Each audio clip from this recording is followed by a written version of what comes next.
কি হয়েছে দয়ার স্যার? এরা বলছে যে আমি নাকি ওকে গুলি করেছি। ওরা মিথ্যে বলছে, আমি জানি যে দয়া।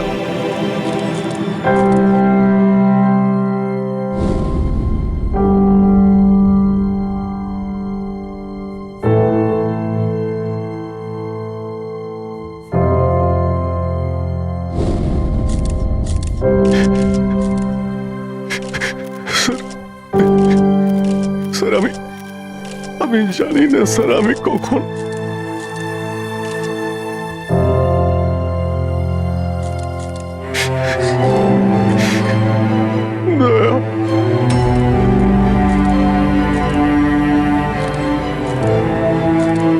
না অভিজিৎ, তুমি ভেতরে যেতে পারবে না। তুমি দয়ার প্রাণ নিয়েছ, তোমাকে আমরা গ্রেপ্তার করছি।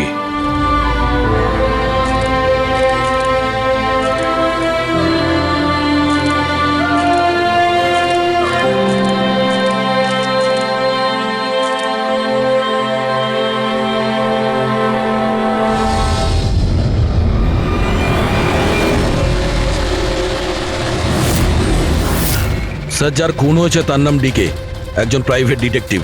ওর কাজের লোক লাশটা দেখেছে সকালে।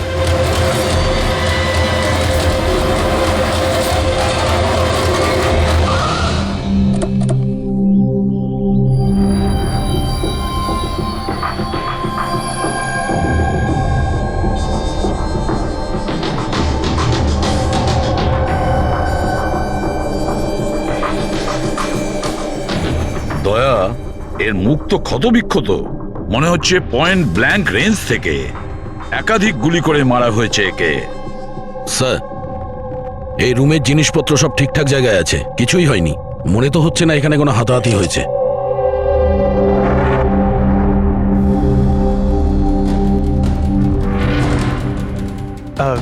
স্যার এই কাভার্ড আর লকার তো খোলা আছে, আর সব জিনিসপত্র নিজের জায়গায় আছে। দেখে তো মনে হচ্ছে যে কেউ এতে হাতই দেয়নি।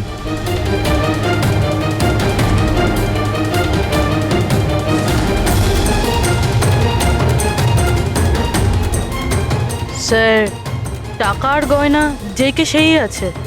মনে হয় উনি যা চাইছিল সেটা পেয়ে গেছে। স্যার, গুলি।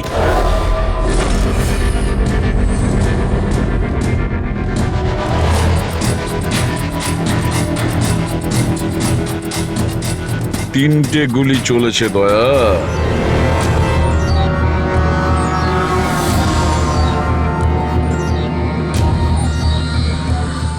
স্যার, হ্যাঁ বলো ফেডরিক। স্যার, এই জানলাটার কাঁচ সরানো হয়েছে, তার মানে খুনি এখান থেকেই পালিয়েছে। হ্যাঁ, একটা কাজ করো ফেডরিক, এখান থেকে ফিঙ্গারপ্রিন্ট তোলো। স্যার, হ্যাঁ দয়া। ডিকের মোবাইল ফোনটা দেখুন স্যার। মরার আগে ডিকে কোনো সঞ্জয়কে 3বার কল করেছে। সঞ্জয়?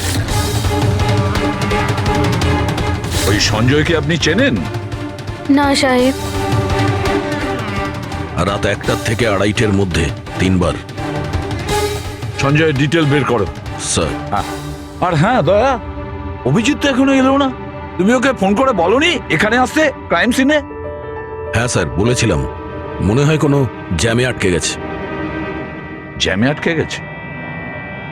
ওকে ফোন করো আর বলো এখানে তাড়াতাড়ি আসতে। স্যার, হ্যাঁ।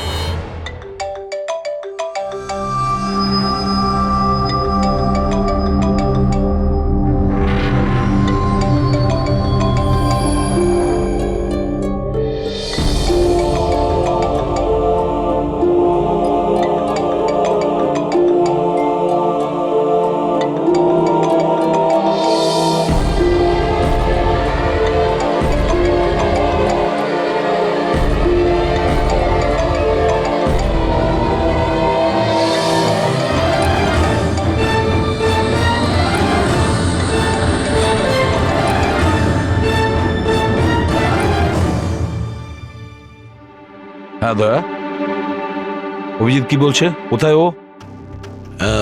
স্যার মানে ওর শরীর খুব একটা ভালো না স্যার। ও ডাক্তারের কাছে যাবে, তারপর ওখান থেকে সোজা বিউরোতে যাবে। কোনো প্রবলেম আছে? না স্যার, কোনো প্রবলেম নেই।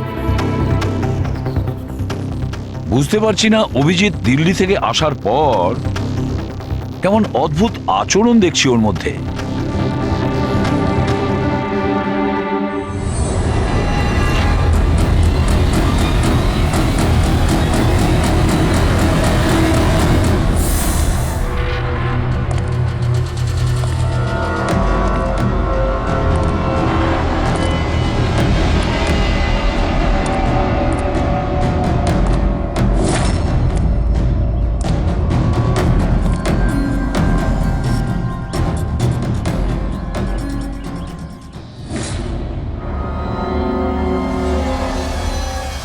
তোমার আমার সাহায্যের দরকার।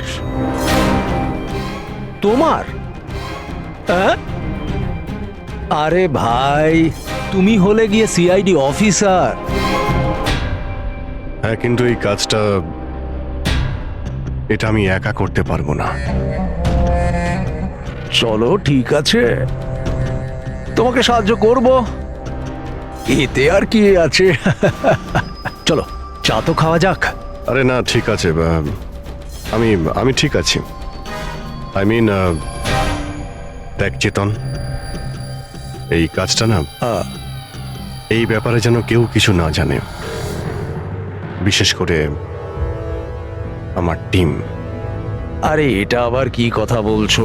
আমরা এতদিনের পুরনো বন্ধু, এইটুকু বিশ্বাস করতে পারছো না? হ্যাঁ বলো কি করতে হবে?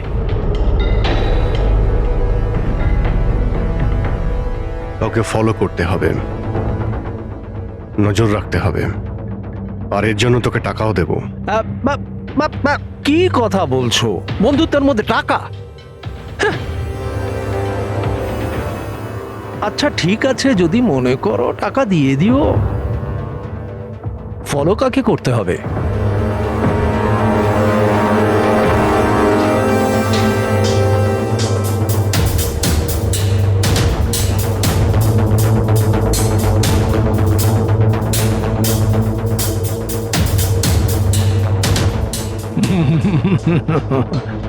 অভিজিৎ, মনে হচ্ছে তুমি ভুল করে ভুল ছবি দিয়ে দিয়েছো। ভুল ছবি আমি দিইনি, একেই তোকে ফলো করতে হবে। এ কোথায় যায়, কি করে, কার সঙ্গে দেখা করে, সবকিছু রাত 10টা থেকে সকাল 6টা পর্যন্ত। আর প্লিজ কোনো প্রশ্ন করবি না, যা বলেছি তাই করবি, ব্যাস। ওকে? ওকে।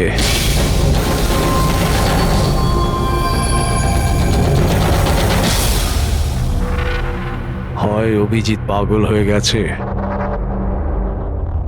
না হলে বিরাট বড় কোনো গেম চলছে।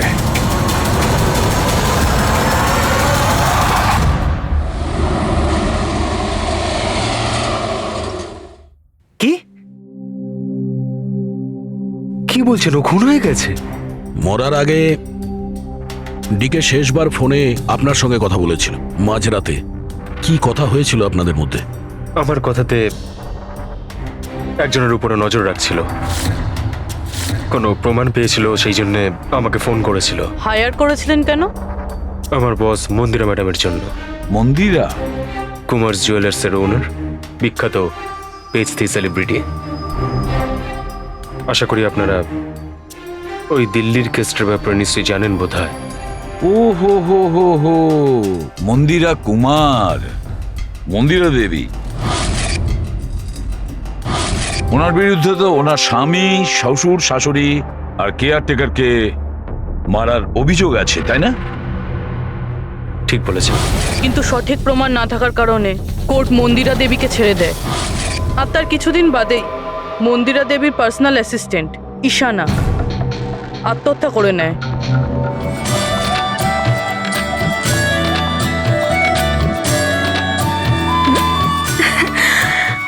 তুই হাই, আজও লেট হয়ে গেলি না? তাড়াতাড়ি যা, সঞ্জয় স্যার তোর ওয়েট করছে কখন থেকে। ও গড, সঞ্জয় স্যার তো তাড়াতাড়ি কেন চলে আসলেন? এসেও পড়েছেন আর খুব রেগে আছেন। মাই গড, তুই আমার ব্যাগটা সামলা, আমি এক্ষুনি আসছি।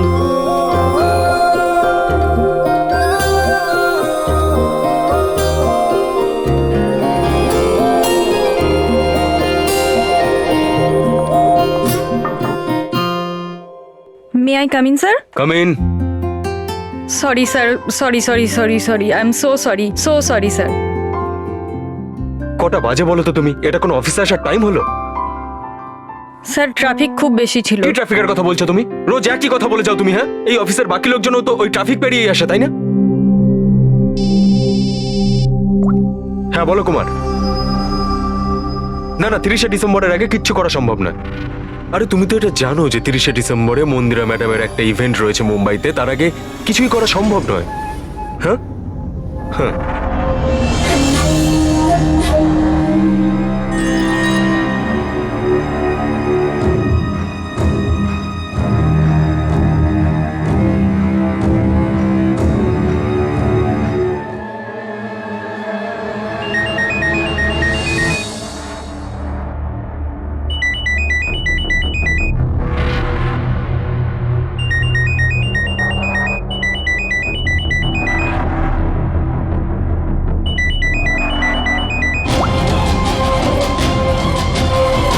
ঠিক আছে।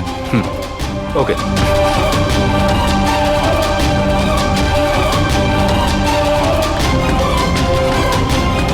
কি হলো? হ্যাঁ, কি হয়েছে নাকি? বাইরে ওভাবে কি দেখছো?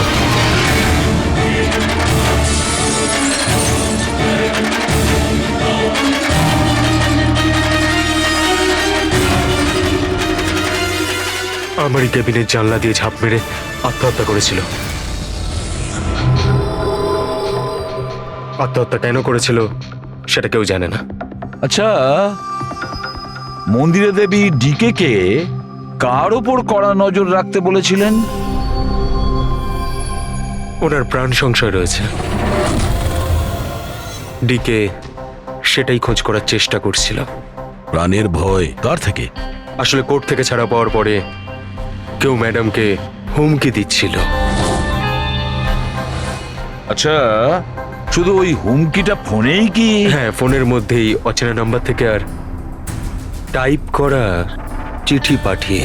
আসলে ম্যাডাম পুলিশের চক্করে দ্বিতীয়বার পড়তে চাননি, সেই জন্য ডিকে হায়ার করেছিলেন উনি। তো কিছু জানতে পেরেছে ডিকে? ওর হাতে কিছু প্রমাণ তো এসেছিল, কিন্তু ও সেটা পেন ড্রাইভে সেভ করে রেখেছিল। ওই পেন ড্রাইভটাও আমাকে দিতে চেয়েছিল, সেই জন্যই দিল্লি থেকে মুম্বাই এসেছিলাম আমি। কিন্তু ডিকের বাড়িতে ওর লকারটা খোলা ছিল। আচ্ছা, ওই লকার থেকে পেন ড্রাইভটা চুরি হয়ে যায়নি তো? হতে পারে দয়া। ওর বাড়িতে আমরা একটা ল্যাপটপও পেয়েছি স্যার, হয়তো ওর থেকে কিছু জানা যাবে। মন্দির এটা কি করে করতে পারলো? পুরো অ্যাকাউন্টটাই বন্ধ করে দিল। নিজেকে কি মনে করেন উনি? সবকিছু কি ওনার ইচ্ছা মতো হবে নাকি? এনারা কারা? সিআইডি। আমরা ওই মানে সঞ্জীবের সঙ্গে দেখা করতে এসেছি। আপনারা দুজন কে? স্যার ইনি কায়রা, মিস্টার কুমার, মন্দিরা ম্যাডামের মেয়ে।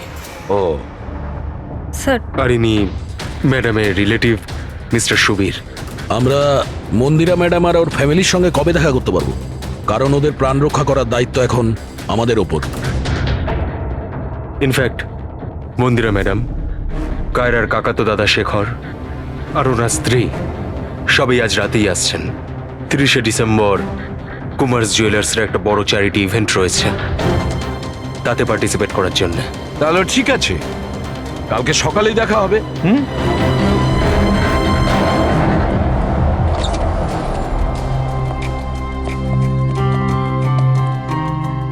এসব কি হচ্ছে? সিআইডি আমাদের পার্সোনাল ব্যাপারে ঢুকছে কেন?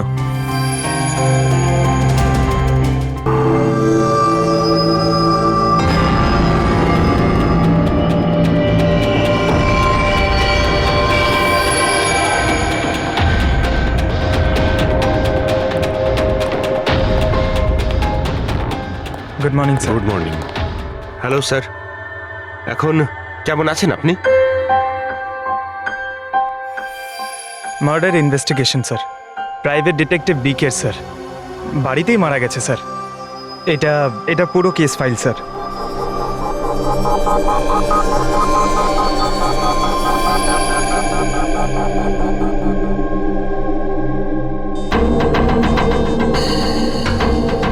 স্যার, এই ছবিগুলো ওর বাড়ির ছবি, এগুলো ওরই বাড়ির ছবি এটা। আর এখানেই ওর মার্ডার হয়েছে, তাই না?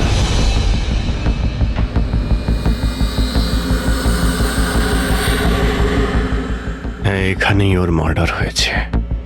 পঙ্কজ, ঘুরিয়ে কেন জিজ্ঞেস করছেন?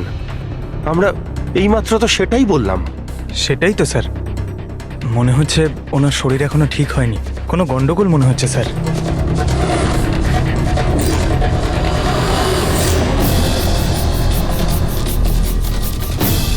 অভিজিৎ,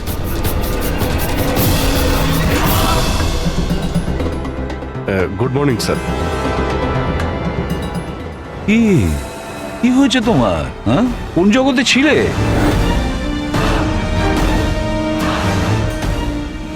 অভিজিৎ, তোমার শরীর খারাপ ছিল না? তাহলে ডক্টরের কাছে যাওয়ার কথা ছিল, এখানে কেন? হ্যাঁ হ্যাঁ স্যার, ওই কিছুদিন ধরেই শরীরটা ভালো নেই স্যার, কিন্তু এখন ঠিক আছে। I am better now. Yeah, গোলমাল চলছে। স্যার, ডিকে সঞ্জয়কে যে পেন ড্রাইভটা দিতে যাচ্ছিল, ওর যে ডেটা আছে ওগুলো উদ্ধার করার যে একটা উপায় আছে স্যার। পেন ড্রাইভ তো পাওয়া যায়নি তো। তাহলে ডেটা কোথা থেকে পাবে? স্যার, আছে না একটা উপায় আছে, ওই আমরা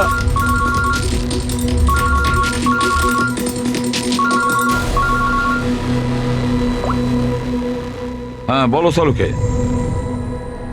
হ্যাঁ,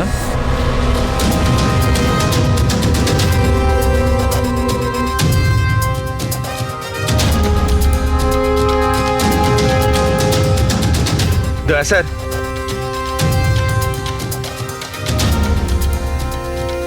স্যার অভিজিৎ স্যারের শরীর এখনো ঠিক মনে হচ্ছে না।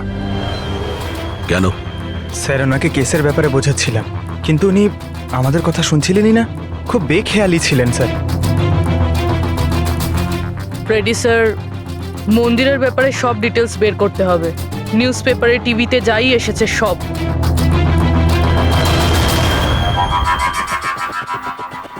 বাড়িতে ঢোকার একটাই রাস্তা আছে, মেন গেট। চাবি ডিকে আর ওর বাড়ির মেডের কাছে থাকে। বাথরুমের জানালা তার মানে খুনি খুনি বাথরুমের জানালার কাঁচ খোলে আর ভিতরে ঢোকে, আর তারপর অভিজিৎ ক্রাইম সিনে ছিলই না, আর এখানে তো বাথরুমের কোনো ফটোও নেই। তাহলে ও এগুলো কি করে জানলো? অভিজিৎ আমার কাছে কিছু লুকোচ্ছে, কিন্তু কি?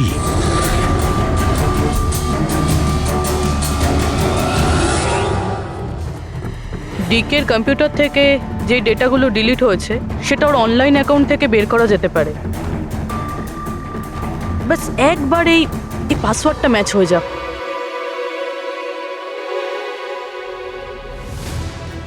কিছুদিন ধরেই শরীরটা ভালো নেই স্যার, কিন্তু এখন ঠিক আছে। আই এম বেটার না। স্যার ওনাকে কেসের ব্যাপারে বোঝাচ্ছিলাম, কিন্তু উনি আমাদের কথা শুনছিলেনই না। খুব বেখেয়ালি ছিলেন স্যার।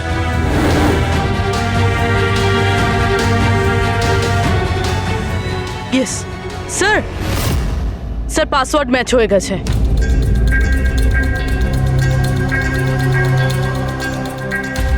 স্যার এটা তো ভিডিও রয়েছে, চেক করি।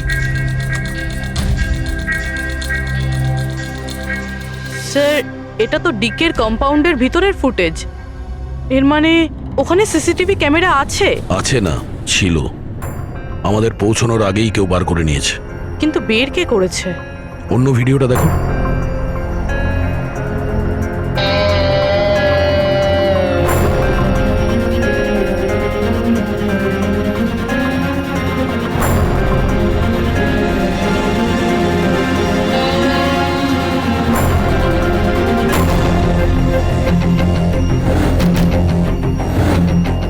এটা কি করে সম্ভব?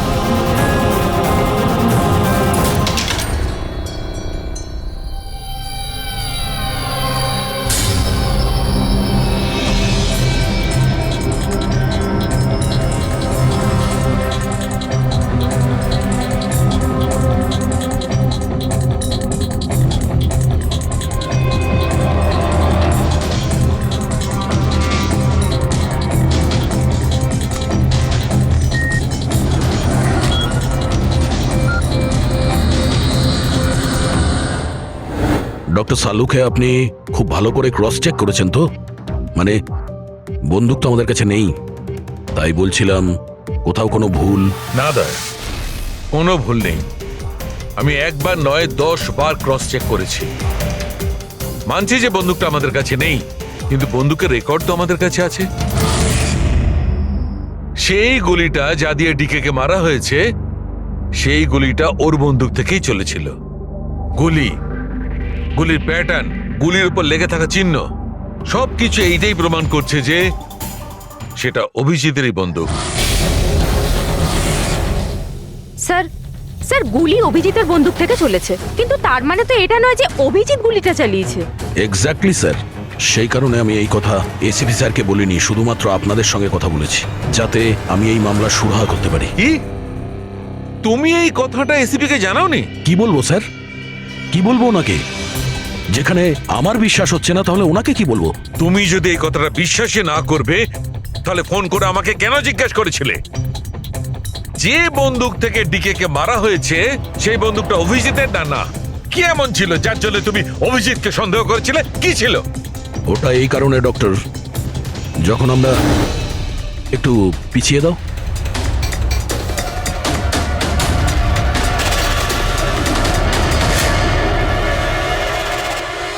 অভিজিৎ ডিকের বাড়িতে,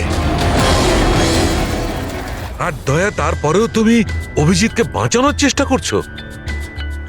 দেখো দয়া, অভিজিৎ আর তোমার বন্ধুত্বকে আমি খুবই শ্রদ্ধা করি, তার কদরও করি, কিন্তু ডিউটি, নিজের দায়িত্ব, সব সম্পর্ক সব বন্ধুত্ব থেকে বড় হয় না। আর এই কথাটা নিশ্চয়ই আমি তোমাকে বুঝিয়ে বলতে যাব না। স্যার পোক্ত কোনো প্রমাণ ছাড়া অভিজিৎ স্যারকে সন্দেহ? এটা প্রমাণ নয় তো কি পুরবি?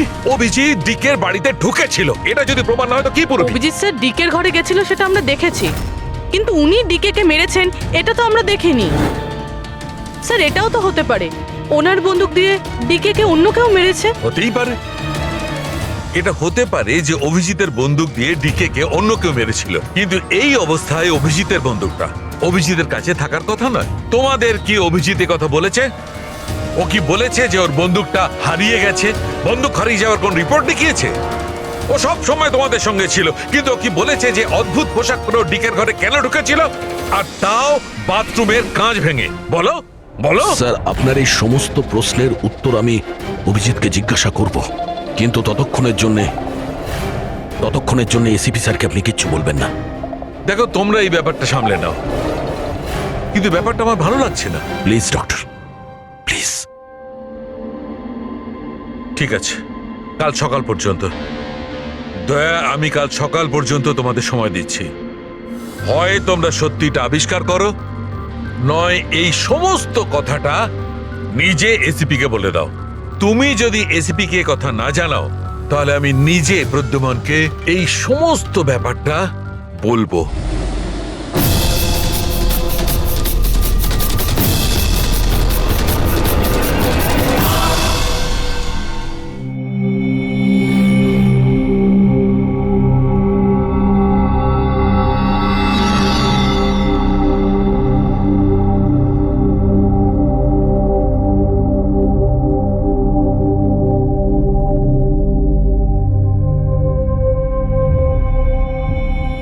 আধ ঘন্টার বেশি হয়ে গেল, 10টা থেকে 10:30 হয়ে গেল, এখনো আসেনি।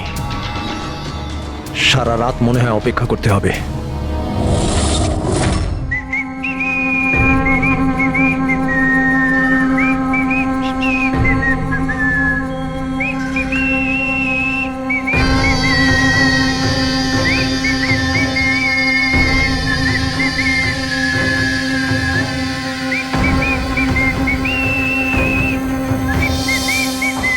ভুল ছবি আমি দিইনি, একেই তোকে ফলো করতে হবে।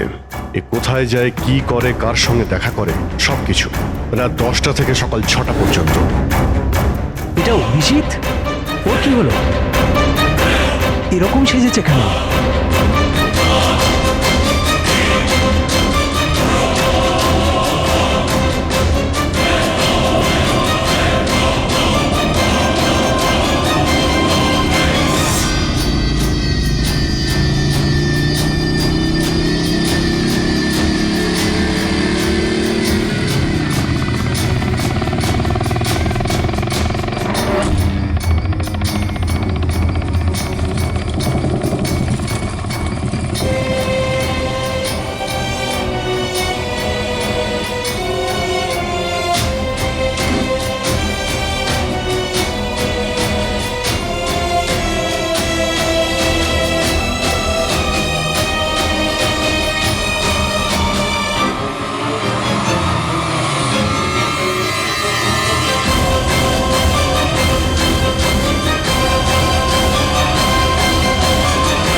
স্যার, দিল্লি থেকে সকলে এসে গেছেন।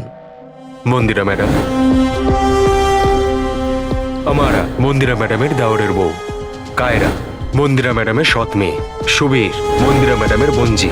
শেখর, মন্দিরা ম্যাডামের দেওরের ছেলে। আসুন ম্যাডাম, এনারা সিআইডি থেকে এসেছেন। এসিপি স্যার, ইনি ভালো হলেন- হয়েছে আপনারা এসে গেছেন। ডিকের খুনি কে সেটা জানা গেল? আরে আপনি তো এটা জানেনই যে আমাদের ফেমাস অ্যানুয়াল ইভেন্ট খুব তাড়াতাড়ি আসতে চলেছে। আই হোপ যে আপনি আমার সিকিউরিটির সব ব্যবস্থাই করে রেখেছেন। দেখুন, আপনি আমাকে ভুল ভাববেন না, কিন্তু আমি কোনো চান্স নিতে চাইছি না অ্যাকচুয়ালি। এই ইভেন্টটা আমার কাছে খুব বেশি ইম্পর্ট্যান্ট, কিন্তু আমার প্রাণের থেকে বেশি নয়। আপনি কি মনে করেন আপনি আমাকে সিকিউর রাখতে সক্ষম হবেন? আর ডিকের কেসটায় কিরকম কি প্রগ্রেস হলো? আসল খুনির ব্যাপারে কিছু জানা গেল? ওসব আপনার জানার দরকার নেই মন্দিরা দেবী।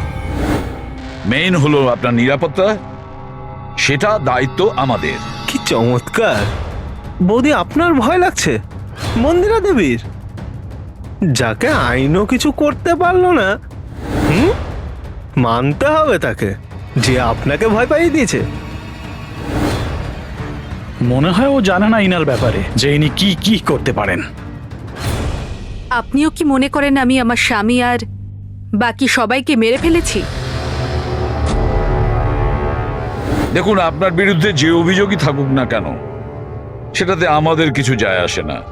কোর্ট আপনাকে রায় দিয়েছে, আর আমরা কোর্টের রায়কে যথেষ্ট সম্মান করি।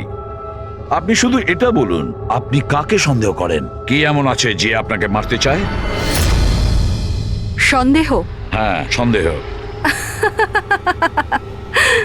না না না, আমি কাউকেই সন্দেহ করছি না। বরং আমার এটা পুরো বিশ্বাস যে আমি মারা যাওয়ার পরে এরা সবাই খুব খুশি হবে, আর আমাকে মেরে ফেলার ষড়যন্ত্রেও এদের মধ্যেই কারো হাত আছে। And I am very sure যে ঈশানার আত্মহত্যাতেও এদের মধ্যেই একজনের হাত আছে।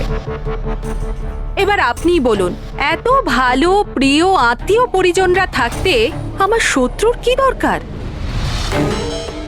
মম প্লিজ, তুমি আবার এই নিজের ইমোশনাল ড্রামাটা শুরু করো না। এখানে কোনো ক্রিমিনাল নেই যে তোমাকে মারতে চায়। রাইট। নিজেকে নির্দোষ ভাবা আর অন্যকে দোষী মনে করাটা, এটা তো বৌদির পুরনো অভ্যেস। আই সোয়ার, আমি তো এই গল্পটাকে বিশ্বাসই করি না। কে মারতে চায় তোমায়? আর কারা হুমকি দিচ্ছে? কোথায় আছে সে হুমকি দেওয়া লেটারগুলো? হ্যাঁ মন্দিরা দেবী, সেটা কোথায়? ওটা আমার মনে নেই, আমি ফেলে দিয়েছি। সি, আই নিউ যে তুমি এটাই বলবে। So convenient. ব্যাস, অনেক হয়েছে। আপনারা একে অপরকে দোষারোপ করা বন্ধ করুন। তবে একটা কথা খুব ভালো করে মনে রাখবেন, আমরা সবাইকে সন্দেহ করি। তাই সবাইকে বলছি, তার মানে হলো আপনাদের সবাইকে সন্দেহ করি, আপনাদের সবাইকে। আর একটা কথা, আমাদের পারমিশন ছাড়া আপনারা এই শহর ছেড়ে যেতে পারবেন না। কেউ শহর ছেড়ে যাবেন না। আর যদি দরকার পড়ে আমরা দ্বিতীয়বার তাকে ডেকে নেব। Thank you very much. Thank you.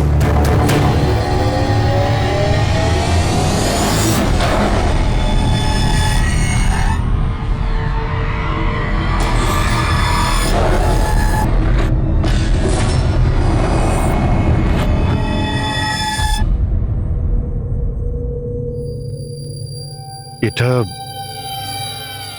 এটা আমি?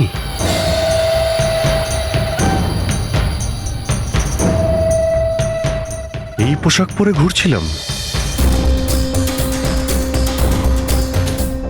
এই পোশাক তো রোজ আমার ওয়াশিং মেশিনে ধোয়া হয়।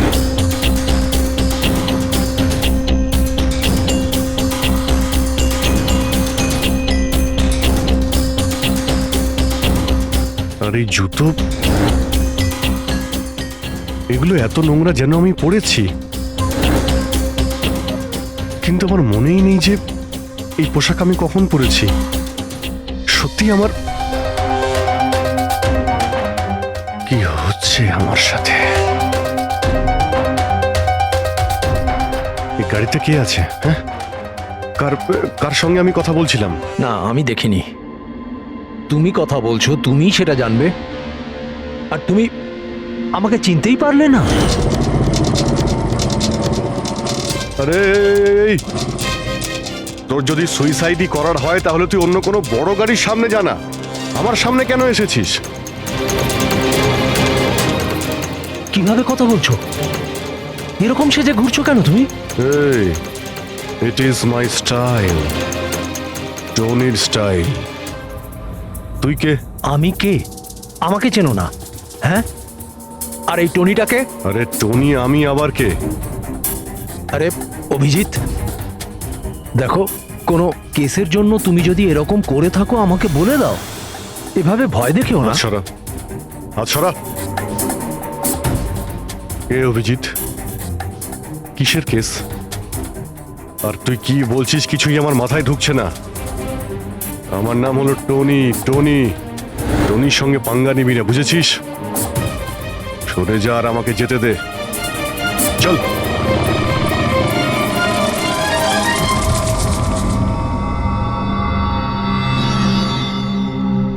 এই অভিজিৎ নিজেকে টনি কেন বলছে? টনি? কে কে টনি? সত্যি তোমার কিছুই মনে নেই?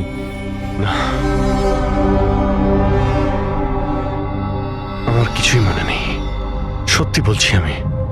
তার মানে তুমি গাড়িতে ওদের সাথে কথা বলছিলে, তারপরে তুমি গেস্ট হাউসের ভেতরে গেলে। Guest house? হ্যাঁ, তার কিছুক্ষণ পরে তুমি বাইরে এলে। আমি গেস্ট হাউসের ভিতরে গেলাম? ভিতরে গিয়ে আমি কি করলাম? হ্যাঁ, তুই দেখেছিস কিছু করেছিলাম আমি?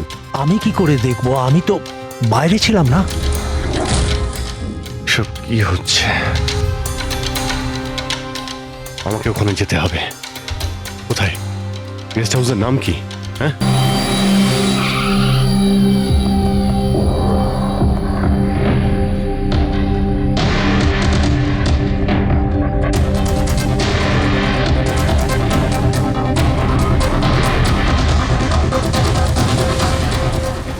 স্যার, রক্ত।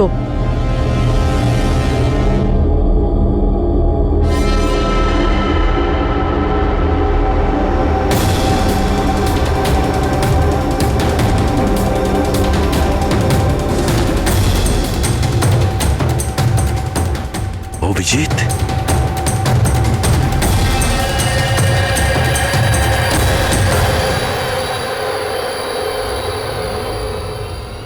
দয়া, তুমি এখানে?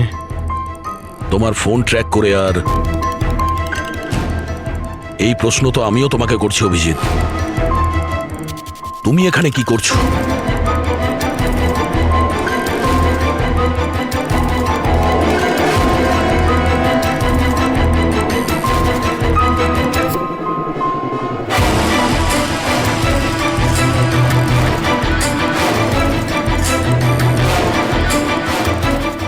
না, এটা আমি আমি আমি বলছি দয়া, এখানে এখানে কি হয়েছিল?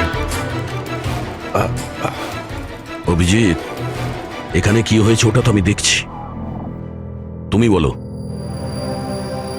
কে করেছে এটা?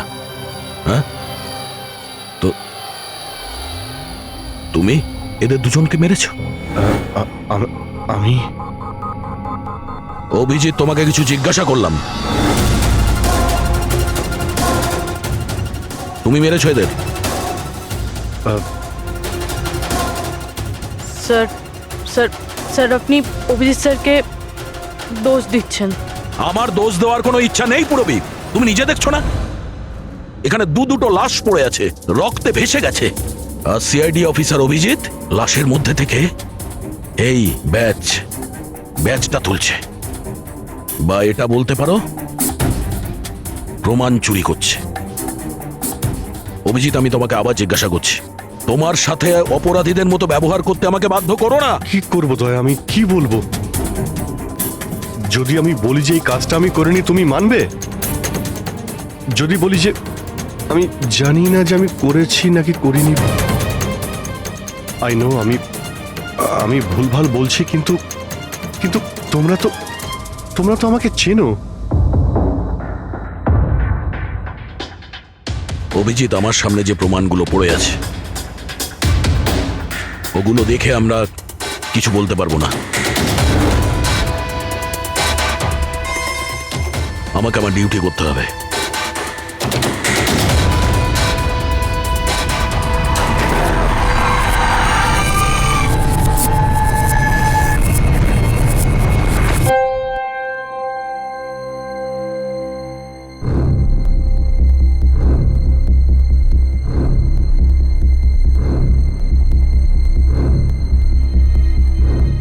অভিজিৎ, এতক্ষণ ধরে একের পর এক জিজ্ঞেস করে যাচ্ছি তোমাকে, কিন্তু কোনো উত্তর দিচ্ছ না তুমি।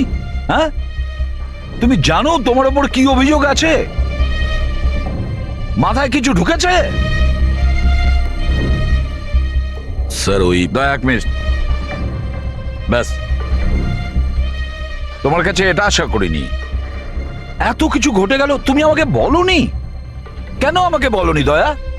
শালুকে আমাকে বললো, তা নাহলে তো আমি জানতামই না। তা আমি তাই করেছি যেটা উচিত ছিল। বলো অভিজিৎ। তুমি কি এই খুনটা করেছো? অভিজিৎ, তুমি কি এই খুনটা করেছো? আমি জানি না স্যার। কেন জানো না? তুমি কেন জানো না? হ্যাঁ, ডিকের বাড়িতে তুমি লুকিয়ে লুকিয়ে ঢুকেছিলে, সেটা আমি সিসিটিভিতে দেখেছি। ওই লাশগুলোর পাশে তুমি দাঁড়িয়েছিলে। এই দয়া তোমাকে এখানে ধরে নিয়ে এসেছে। ডিকে আর বডিগার্ডের উপরে যে গুলিটা চলেছে সেটা তোমার গান থেকে চলেছে, ওই গান থেকে চালানো হয়েছে। আর তুমি বলছো তুমি কিছুই জানো না? আমার চোখের ওপর চোখ রেখে তুমি বলো, বলো তুমি এই খুন করোনি, বলো তুমি এইগুলো কিছুই জানো না। বললাম তুমি জানি না স্যার, আমি কিছুই জানি না স্যার। সরি। কি বলবো আপনাকে, আমি কি বলবো স্যার? যখন আমি বুঝতেই পারছি না যে আমি ডিকের বাড়িতে কেন গিয়েছিলাম, কি করে সমস্ত খুন আমার বন্দুক থেকেই হচ্ছে, আমি জানি না স্যার। স্যার আমি তো ডিকিকে চিনি না, ওর বডিগার্ডদের আমি চিনি না, আমি মন্দিরাকেও চিনি না, আমি তো স্যার নিজেকেও চিনি না। আমি কোথায় যাই, কি করি, কার সঙ্গে দেখা করি, আমি কিছুই জানি না। গত কয়েকদিন ধরে আমার সঙ্গে এইরকমই হচ্ছে স্যার, কিন্তু আমি কিছুই বুঝতে পারছি না। সারাদিন সব ঠিকই থাকে, রাতে বাড়িতে যাই, খেয়ে দিয়ে ঘুমিয়ে পড়ি, আর যখনই সকালে উঠি তখন অদ্ভুত জামা কাপড় পরা দেখি, অদ্ভুত জুতো দেখি, যেগুলো আমার নয়। জানি না কি করে আমার বাড়িতে চলে আসে। ড্রেসগুলো ওয়াশিং মেশিনে ধোয়া হয়েছে, জুতোতে মাটি লেগে থাকে, এমনটা মনে হয় যেন আমি ওগুলো ব্যবহার করেছি, কিন্তু আমি বুঝতে পারি না। নিজেকে খুব ক্লান্ত লাগে, এমন মনে হয় যেন আমি সারা রাত জেগেছিলাম, অথচ আমি কি করেছি আমার কিছুই মনে থাকে না। মনে হয় প্রতিদিন আমার 6 থেকে 7 ঘন্টা হারিয়ে যাচ্ছে, যার ব্যাপারে আমি কিছুই জানি না। আপনি বলছেন আমি ডিকের বাড়িতে গিয়েছিলাম, হতে পারে, কিন্তু আমি জানি না। আমি ডিকে আর ওর বডিগার্ডদের মেরেছি কিনা আমি জানি না।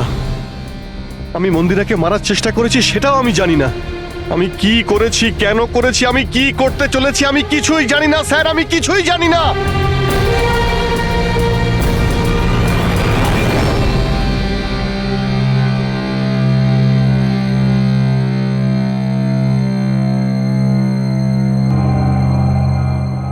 দেখো অভিজিৎ, এই মুহূর্তে তুমি নিজের জন্যে আর অন্যদের জন্যেও বিপজ্জনক। আমি তোমাকে একা ছাড়বো না, আমি তোমাকে নজরবন্দি রাখবো, আর দয়া তোমার ওপর নজর রাখবে।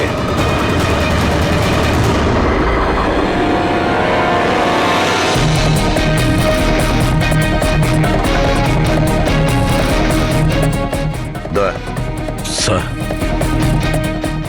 একটা কথা ভালো করে মনে রাখবে, তুমি নিজের বন্ধুর ওপর নয়, বরং একজন অপরাধী খুনির ওপর নজর রাখবে, এমন একজন লোক যে মানসিক ভারসাম্য হারিয়েছে। আজ থেকে এই কেসের তদন্ত আমি নিজে করব, আর তুমি অভিজিৎকে আটকাবে কোনো অপরাধ করা থেকে, আর তার জন্য যদি অভিজিতের ওপর গুলিও চালাতে হয় তাও তুমি চালাবে। Is that clear? Yes sir.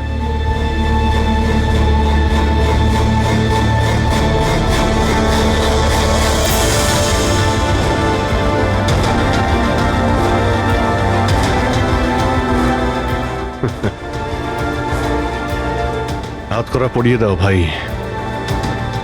শুনলে তো, মানসিক অবস্থা ঠিক নেই আমার,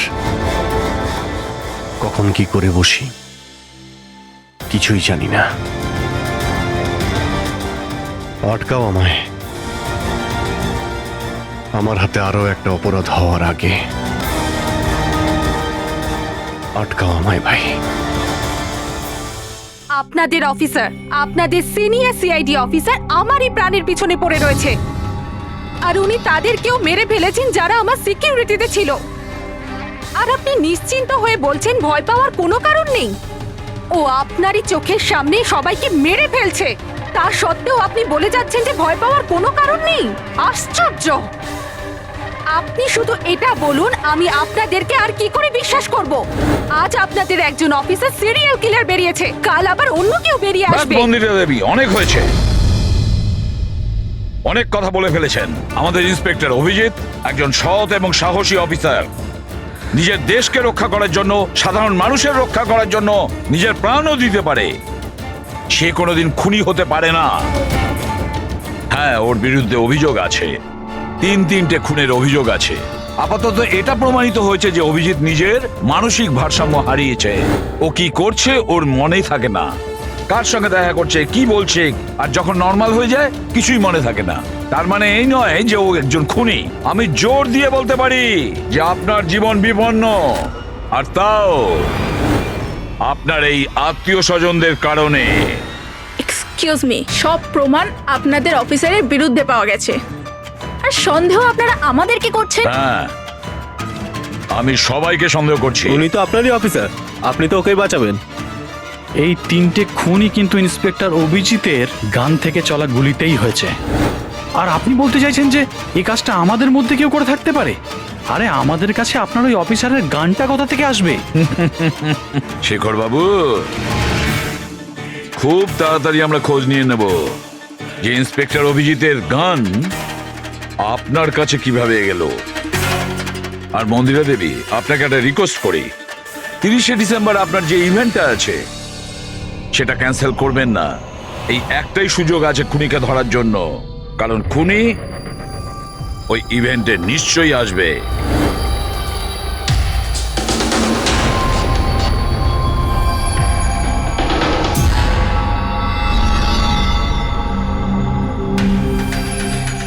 স্যার স্যার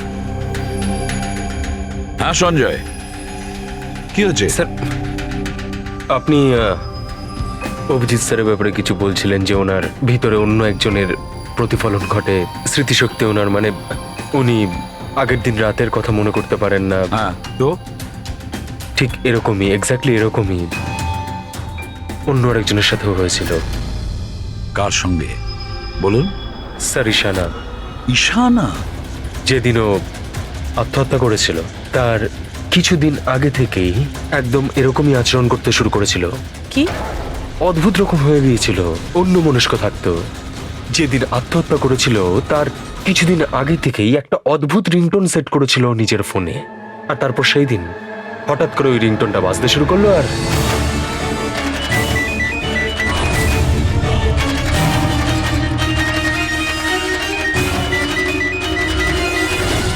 স্যার, ওকে দেখে মনে হচ্ছিল ও যেন নিজের মধ্যেই নেই। স্যার, অভিজিৎ স্যারও তো দিল্লি থেকে ফেরার পর এইভাবেই বিহেভ করছে। হ্যাঁ, ঈশানা, অভিজিৎ, দিল্লি, এই তিনটের কোনো না কোনো কানেকশন আছে, নিশ্চয়ই কোনো গোলমাল আছে, কিছু না কিছু আছে।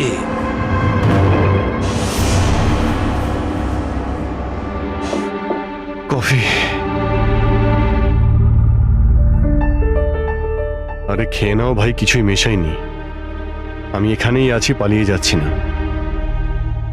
অভিজিৎ, তুমি এই কথাগুলো লুকিয়েছো কেন আমাদের থেকে? লুকোতে হয়েছিল ভাই, কি করব আমি? আমি কিছুই বুঝতে পারছিলাম না যে আমি কি করব, আমার সঙ্গে কি হচ্ছে। যেখানে আমি নিজেই কনফিউজ, আমি সেখানে কি বলবো তোমাকে? সেই জন্য, আর কোনো ব্যাপার নয়। আমার ওপর ভরসা ছিল না নাকি? আমাকে যোগ্য ভাবনি যে আমি তোমার কোনো সাহায্য করতে পারি? কি ভাই, এসব কি বলছো তুমি? ব্যাপারটা এরকম নয়। তাহলে বলনি কেন? আমার তো মনে হচ্ছে আমি তোমাকে চিনি না। এই মুহূর্তে আমি যার সঙ্গে বসে কথা বলছি সে অভিজিৎ নাকি অন্য কেউ?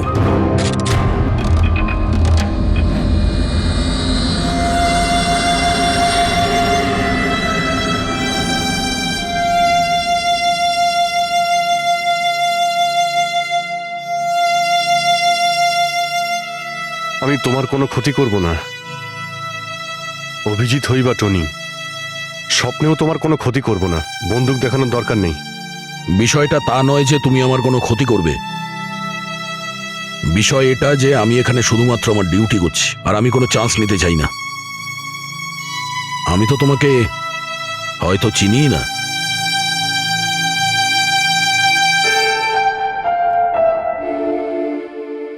ঠিক আছে, তুমি যখন বুঝতেই পারছো না আর কি বলবো।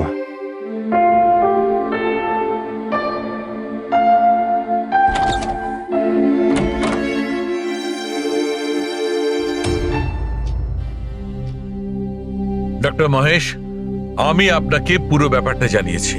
এবার আপনি বলুন আপনার কি মনে হচ্ছে। দেখুন, এক্ষুনি আপনারা যেটা বললেন যে এই অভিজিৎ আর ঈশানার ব্যাপারে, এটার থেকে তো একটা ব্যাপার একদম পরিষ্কার যে দুজনের কন্ডিশনই একদম সমান। Artificially induced split personality. এটাকে যদি সোজা ভাষায় আপনাদের বোঝাই তাহলে এই কন্ডিশনে পেশেন্টের মস্তিষ্কে তার এই নিজের ব্যক্তিত্ব ছাড়াও অন্য আরও একটা ব্যক্তিত্ব প্ল্যান্ট করা হয়, যেটা কোনো বিশেষ কারো আদেশ বা নির্দেশ অনুযায়ী চলাচল করে।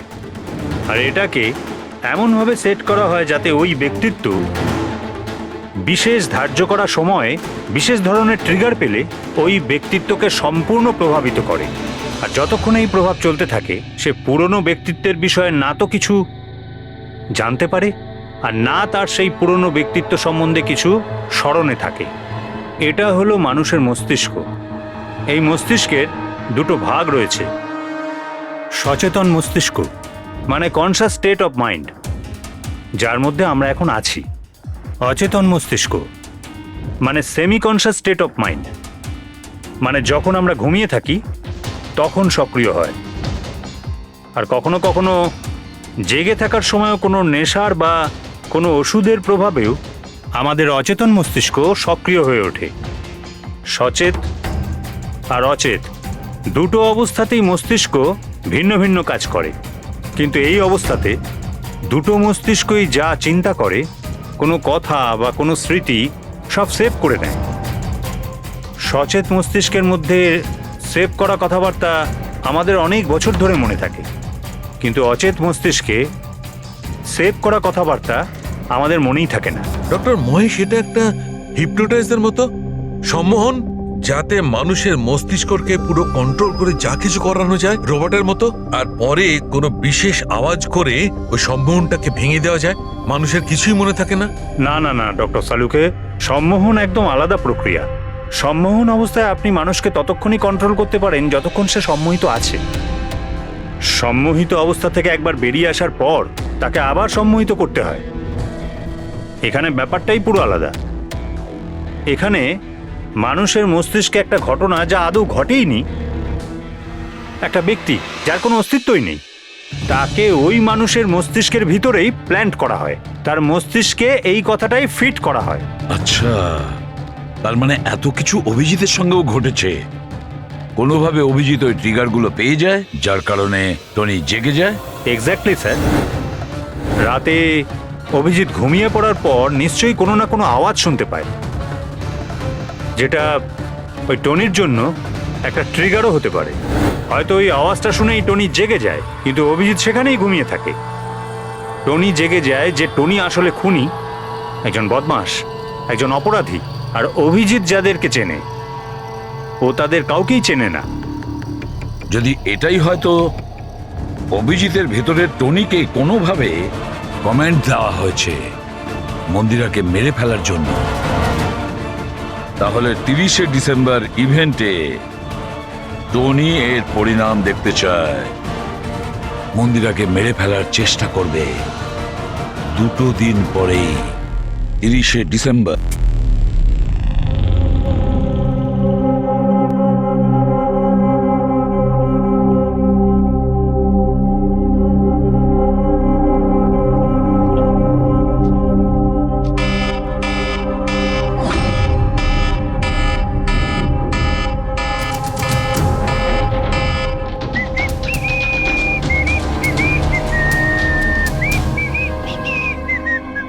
অভিজিৎ,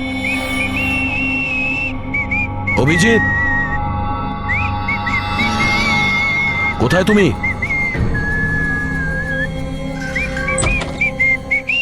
অভিজিৎ, অভিজিৎ, ওই শুনতে পাচ্ছ না?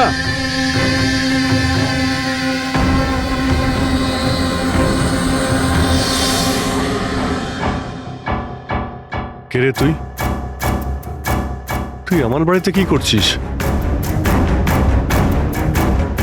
অভিজিৎ, টনি, তুমি এখান থেকে পালাতে পারবে না।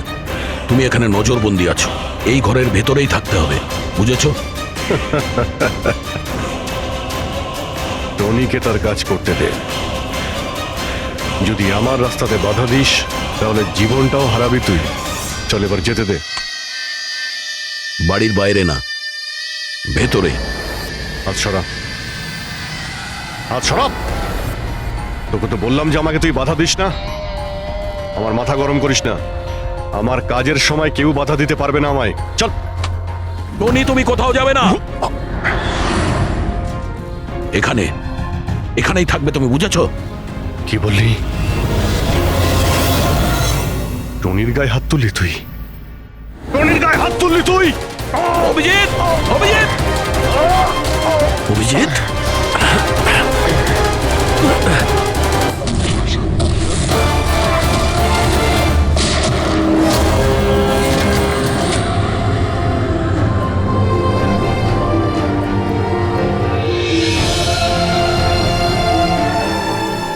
স্যার দয়া, কি হয়েছে? কি হয়েছে দয়ার স্যার? এরা বলছে যে আমি নাকি ওকে। না অভিজিৎ, তুমি ভেতরে যেতে পারবে না। তুমি দয়ার প্রাণ নিয়েছো, তোমাকে আমরা গ্রেপ্তার করছি।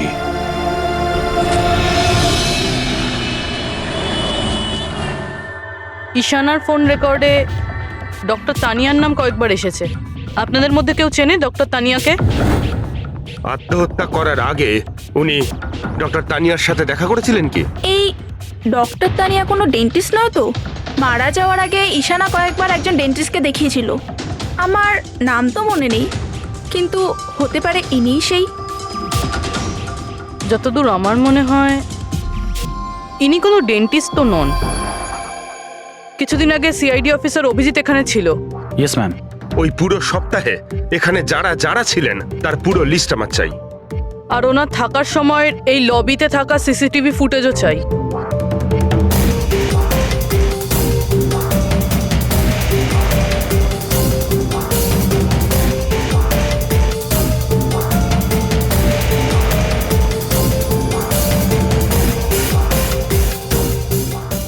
এক মিনিট পজ করুন। এই মহিলাকে যার সাথে অভিজিৎ স্যার কথা বলছে? পুরবি, এই লিস্টটাতে ডক্টর তানিয়ার নাম আছে। উনি এখানেই ছিলেন যতদিন অভিজিৎ স্যার এখানে ছিলেন। মনে হচ্ছে ওই মহিলাই। কি নাম এই মহিলার? ম্যাম, ডক্টর তানিয়া সপ্তাহখানি ধরে এখানেই ছিলেন। স্যার, এই তানিয়ার সাথে দেখা করতেই হবে। স্যার, তানিয়া মুম্বাইয়ের প্যারাডাইস হোটেলে রয়েছে। টিকিট পাবো না আমি মানেটা কি? লুক, আমাকে এক্ষুনি ইন্ডিয়া থেকে বাইরে যেতে হবে। Do you understand? Yes. Doctor Tania? হ্যাঁ, আপনি কে? ঈশানার বন্ধু, সিআইডি অফিসার পুরবী।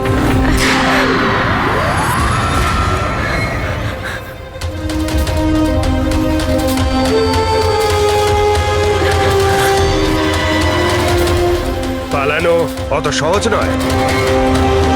কোথায় পালাচ্ছেন তানিয়া দেবী? কি কি চানটা কি আপনারা? অভিজিতের সঙ্গে কি করেছেন আপনি?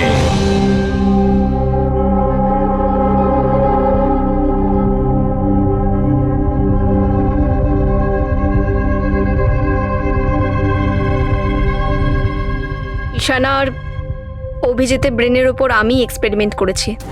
ঈশানাকে আত্মহত্যা করার জন্য আর অভিজিৎকে একটা মার্ডার করানোর জন্য আমি প্রোগ্রাম করেছিলাম। কিভাবে কিভাবে সেই প্রোগ্রামটা করেছেন? আর্টিফিশিয়ালি ইলিউশন স্প্লিট পার্সোনালিটির সাহায্যে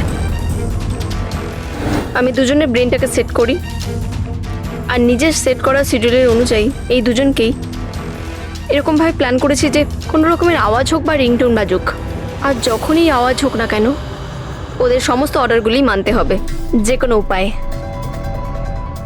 ওই ফোন নাম্বারটা যেখান থেকে ওনার কাছে ফোন আসে, কার নাম্বার সেটা? ওটা একটা পিসিও নাম্বার। ঈশানাই আমাকে এই নাম্বারটা দিয়েছিল অভিজিতের ব্রেনে ফিট করার জন্য। কি বললেন আপনি? কি বললেন আপনি? অভিজিৎকে এসব করার জন্য ঈশানা আপনাকে বলেছে? হ্যাঁ, আর ঈশানা যে আত্মহত্যা করেছে সেটা কি? সেটার কারণ কি? ওটা আসলে ঈশানা নিজেই বলেছিল আমাকে করতে। হোয়াট?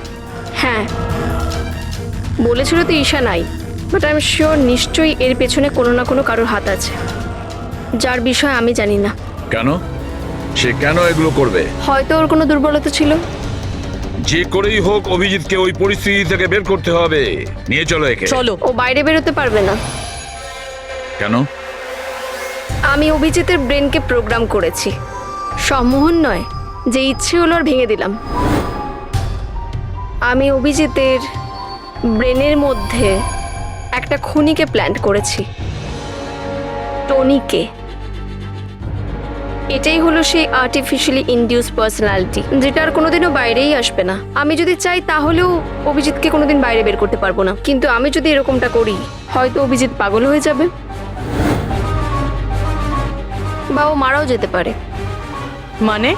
মানে যখনই ট্রিগার হবে টনি মন্দিরাকে মেরেই ছাড়বে, আরও ততক্ষণ থামবে না যতক্ষণ না সত্যিকারের মেরেই ফেলছে মন্দিরাকে। আর এসবের মধ্যে যে আসবে সেই মারা যাবে। মন্দিরাকে মারার জন্য ট্রিগারটা কি? কি ট্রিগার আছে অভিজিতের জন্য? ঈশানার কেসের ট্রিগার ছিল একটা রিংটোন, আর অভিজিতের কেসের ট্রিগার হলো একটা রিমাইন্ডার টোন, একটা বিশেষ ধরনের বিপ, যেটা আমি অভিজিতের মোবাইলে সেট করে দিয়েছি। হ্যাঁ, অভিজিৎ মন্দিরাকে কিভাবে মারবে? কি প্রোগ্রাম সেট করেছো তুমি বলো? ততক্ষণ মন্দিরাকে ছুরি দিয়ে স্ট্যাপ করতে থাকবে যতক্ষণ না ও মন্দিরের অনেক রক্ত দেখে ফেলছে। কটা নাগাদ প্রোগ্রাম সেট করা হয়েছে? 10টা নাগাদ।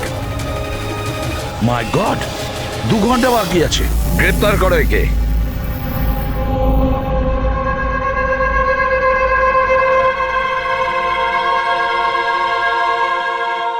জীবনে কখনো ভাবিনি স্যার যে আপনার ওপর অপরাধীর মতো নজর রাখতে হবে।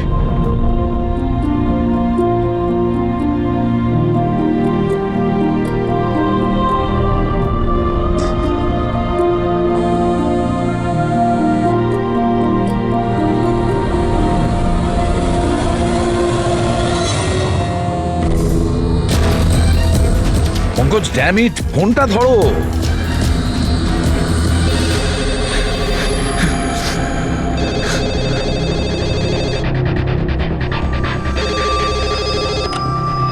হ্যালো পঙ্কজ, কোথায় ছিলে তুমি? মোবাইলটা ধরোনি কেন? সরি স্যার, আমার ফোন সাইলেন্টে ছিল। স্যার আমি এখানেই আছি অভিজিৎ স্যারের কাছে। শোনো আমার কথা, এক্ষুনি তুমি অভিজিতের ফোনটা সুইচ অফ করো। কি স্যার, ফোন সুইচ অফ করবো? ওর ফোন সুইচ অফ করো যেভাবে আমি বলছি, এখনই, এই মুহূর্তে। অভিজিৎ স্যারের ফোন স্যার? প্রশ্ন করো না, যা বলছি তাই করো। অভিজিতের ফোন বন্ধ করো। দেখো, হাতে আমাদের সময় নেই। অভিজিৎ যে কোনো সময় খুনি হয়ে যেতে পারে। যাও তাড়াতাড়ি। না না,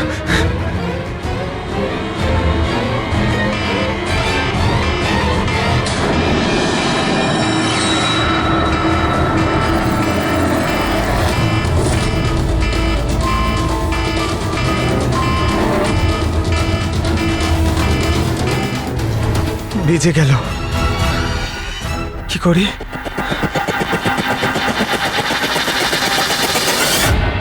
অভিজিৎ স্যার, অভিজিৎ স্যার কোথায় গেলেন? Abhijit sir, Abhijit sir,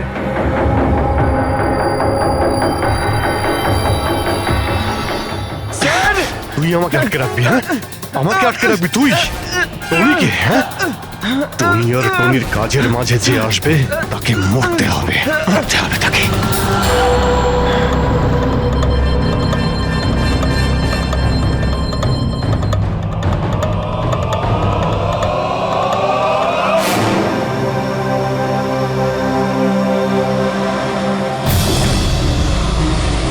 sir এখানেই চ্যারিটি ইভেন্টটা হবে।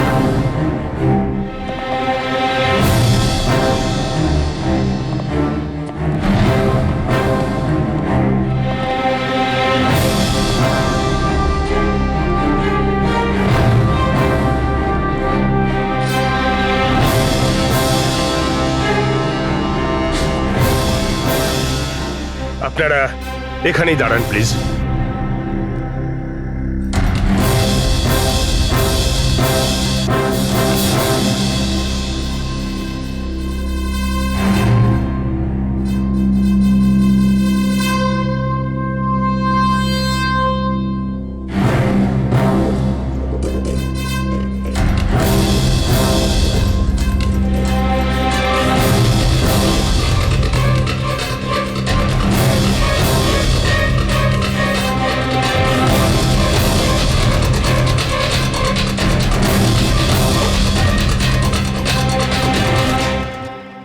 হ্যালো লেডিস অ্যান্ড জেন্টলম্যান, প্রত্যেক বছরের মতো এই বছরের সন্ধ্যাটাও খুবই গুরুত্বপূর্ণ। কারণ হলো মন্দিরা জুয়েলার্স অ্যানুয়াল চ্যারিটি ইভেন্টের জমা করা সম্পূর্ণ টাকাটা দিল্লি ও মুম্বাইয়ের বিভিন্ন অনাথ আশ্রম আর বৃদ্ধাশ্রমগুলিতে দেওয়া হবে। একবার জোরে হাততালি ডিকেসি চ্যারিটির জন্য। প্রত্যেক বছরের মতো এই বছরও আমাদের প্রধান অতিথি আছেন।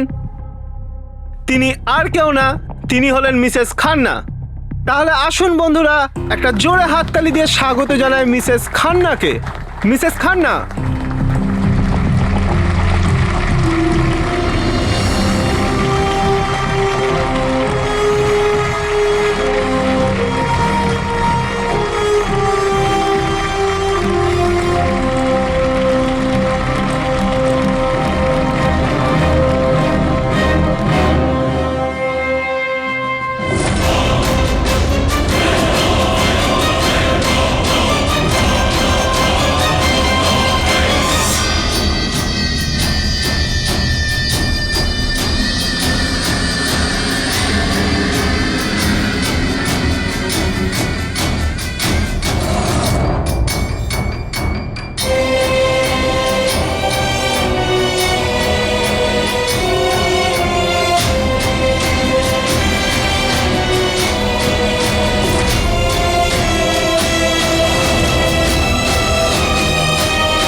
Abhijit sir, Abhijit sir,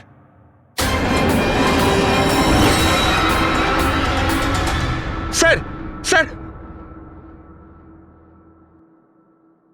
lights on. Sir, sir, Abhijit ঠিক আছে? স্যার, স্যার, ওকে তাড়াতাড়ি নিয়ে চলো, তাড়াতাড়ি এসো।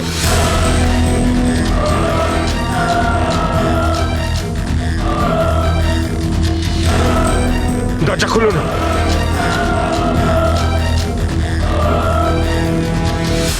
মন্দিরা দেবী, টনি তার মিশন কমপ্লিট করেছে, মন্দিরা দেবীকে মারার। আর আমাদেরকে ভরসা করার জন্য আপনাকে অসংখ্য ধন্যবাদ। আপনারা সবাই আমাকে এখানে আনলেন কেন? আমার তো এখন স্টেজে থাকা উচিত। ম্যাডাম, আমাদের একটা প্ল্যান আছে। প্ল্যান? রবি,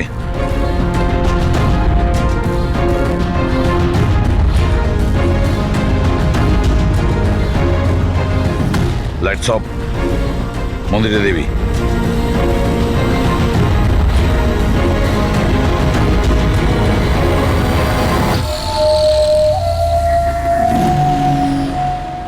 আর আপনার প্রশংসা না করে পারছি না। Thank you. মম, তুমি ঠিক আছো তো? এসব কি? আপনারা আমাদের গ্রিন রুমে লক করে কি করতে চাইছিলেনটা কি? আসল খুনি তো অন্য কেউ, তাই না? স্যার, আপনি সবকিছু মায়ের জীবনের ঝুঁকি নিয়ে করেছেন। যদি সত্যিই মায়ের কোনো ক্ষতি হয়ে যেত তাহলে? এতে তো সত্যি ভীষণ বড় রিস্ক ছিল স্যার, বাট আই হোপ এবার বিপদ কেটে গেছে। বিপদ এখনো কাটেনি, কারণ এই খেলার আসল মাস্টারমাইন্ড এখনো ধরা পড়েনি। গল্প এখনো অনেক বাকি আছে।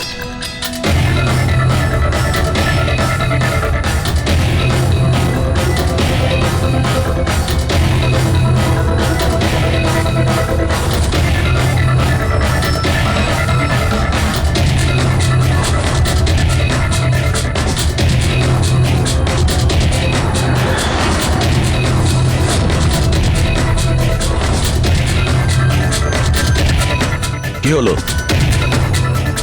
আমাকে দেখে ভালো লাগলো না? কখনো কখনো খুনি পর্যন্ত পৌঁছানোর জন্য আমাদের অ্যাক্টিং করতে হয়। তার মানে ওনার মৃত্যুর খবরটা নাটক ছিল?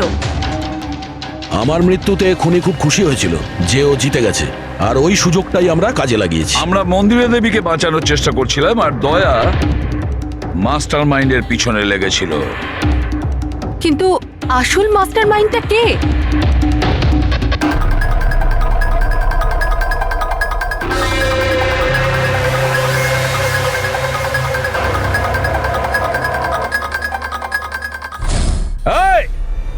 স্যার, স্যার কেউ পালালো স্যার।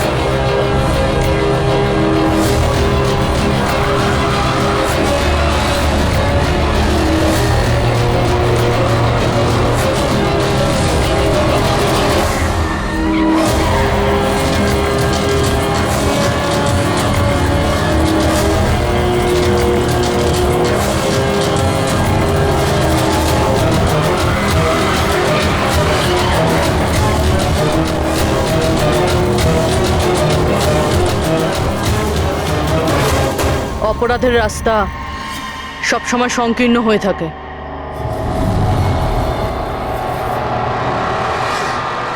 তুমি এটাই ভাবছো যে আমরা কি করে জানলাম যে তুমি খুন করেছো? আমরা তো এটা জানতাম যে এই মাস্টারমাইন্ড মন্দিরা দেবীর নিজেরই কোনো লোক। তাই আমার মৃত্যুর পরে আমি সব থেকে আগে এটা খোঁজ নিয়েছি যে আপনাদের মধ্যে কে সে যে অভিজিৎকে চিনতো বা দেখা করেছেন। তারপরে আমার মনে এলো যে ক্রাইম ব্রাঞ্চের সেমিনারের জন্য অভিজিৎ দিল্লি গিয়েছিল। ওই সেমিনারে আসা লোকেদের লিস্ট যখন আমি দেখলাম তখন জানলাম যে কায়রাও গিয়েছিল। ক্রিমিনাল সাইকোলজির স্টুডেন্ট কায়রা। আর তানিয়াকে জিজ্ঞাসাবাদ করার পরে আমরা জানতে পারলাম যে ঈশানাই এই সমস্ত কাজ করতে বলেছে।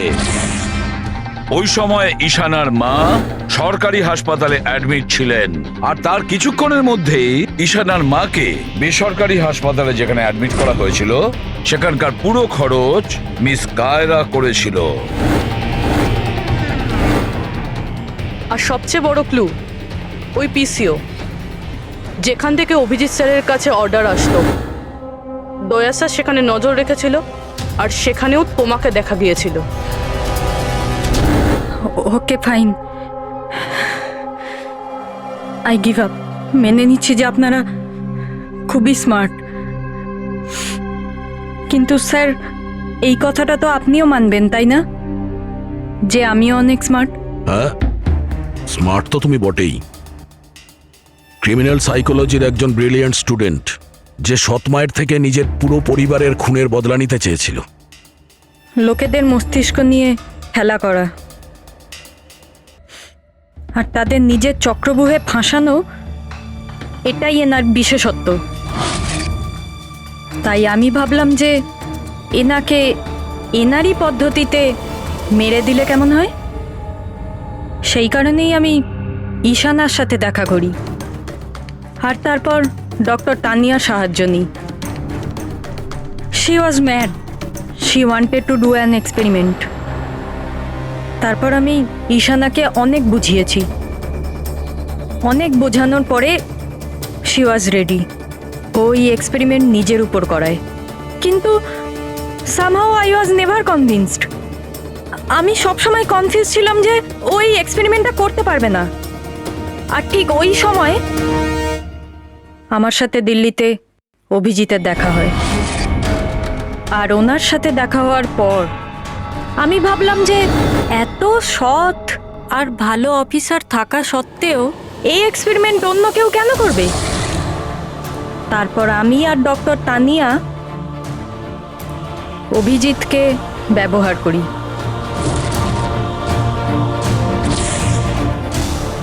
আর আমার এক্সপেরিমেন্ট ওর ওপরে করি। আর ঈশানা আমাদের কোনো কাজে ছিল না, তাই ওকে আমাদের রাস্তা থেকে সরিয়ে ফেলি। ডিকে আর ওই দুজন বডিগার্ড, ওরা তোমার কি ক্ষতি করেছিল? ওদেরকে কেন মেরেছো? এটা এই কারণে করেছি যাতে সমস্ত দোষ অভিজিতের উপর চলে আসে। আর অভিজিতের গান থেকে বুলেট নেওয়ার জন্যে টনি ছিল তোর মাথার মধ্যে। হি ওয়াজ দেয়ার। তুমি এতটা নিচে নামতে পারো কায়রা, আমি কখনো ভাবতেও পারিনি।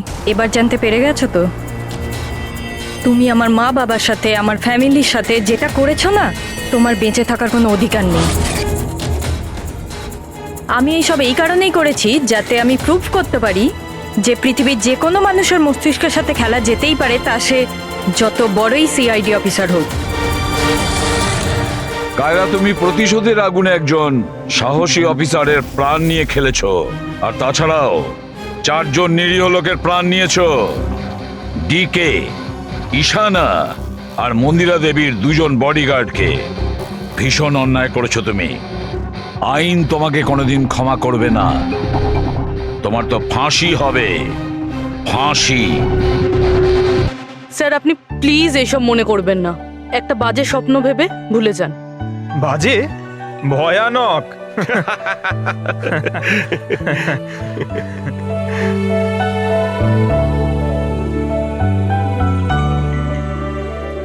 বস, হ্যাঁ বলো সালুকে, বলো। কেস তো সলভ হলো? হ্যাঁ, কেস তো সলভ হলো, কিন্তু কিন্তু কি? বস, অভিজিতের মস্তিষ্কে যে টনিকে প্ল্যান্ট করা হয়েছিল, সে উদ্দেশ্যটা সফল হয়েছে। তারপরে এখন আর কেউ ট্রিগার ধরবে না, ওর কানের সামনে কেউ গান করবে না, যার কারণে অভিজিৎ টনি হয়ে যেত। হ্যাঁ হ্যাঁ, কিন্তু বস, কিন্তু কি? বস, কথাটা এই, টনি অভিজিতের মস্তিষ্ক থেকে কখনো যাবে না। কি? টনি অভিজিতের পার্সোনালিটির অংশ হয়ে গেছে বস। কেউ জানে না যে কবে, কখন, কোথায় সামনে এসে যাবে।